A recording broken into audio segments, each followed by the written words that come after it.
media luar atau institusi luar melihat Prabowo Subianto, Presiden Indonesia, sebagai salah satu tokoh yang kemudian berpengaruh di 2025? Bagus banget menurut saya ya, bagi Indonesia di dalam kancah internasional. Selama ini Indonesia dianggap negara yang besar, penduduknya, potensinya besar, tetapi kan pengaruhnya kecil. Mungkin diplomasi Pak Prabowo selama 2-3 bulan, atau mungkin 2 bulan lalu ya, kan ini kan penilaiannya udah lama kan, baru dikeluarkan oleh sekarang. Artinya akhir tahun lalu, berarti sampai 2 bulan pemerintahan pertama Pak Prabowo, diplomasi luar negerinya dianggap bagus ya, menonjol, cukup speak up. Dan menurut saya pilihan-pilihan yang menyangkut 10 pimpinan dunia ini memang bisa mewakili geopolitik masing-masing, kecenderungan geopolitik. Misalnya ada Amerika Serikat, kemudian Cina, Jepang, ya, India, Rusia, itu kan yang memang menonjol. Lalu Australia, lalu Malaysia yang ini Anwar Ibrahim, dan Korea Utara juga itu mempengaruhi. Termasuk Israel, Pak. Kawasan Israel, Benyamin Netanyahu. Memang orang-orang ini yang dulunya berpengaruh, lalu sekarang masuk faktor Prabowo. Itu akan membuat konstelasi baru di dalam geopolitik, dan itu harus diteruskan ya. Hal-hal yang dulu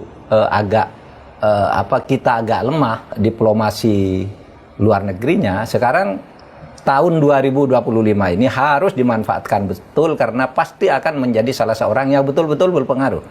Kalau ini gagal tahun 2025, itu 2026 mungkin keluar dari 10 yang berpengaruh itu.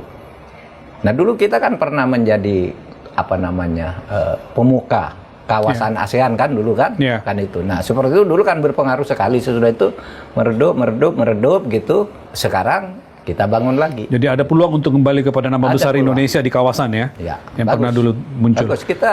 Kita harus anggap ini kabar gembira di tahun baru, hadiah tahun baru untuk Indonesia. Oke. Nah, kalau itu dianggap bagus menurut Pak Mahfud, bagaimana Presiden Prabowo harus menjaga image itu dalam kaitan misalnya di dalam negeri juga dia akan menghadapi tantangan yang cukup berat, Pak. Bagaimana dua hal ini dikelola dengan baik sehingga image seperti itu tetap berjalan dengan baik?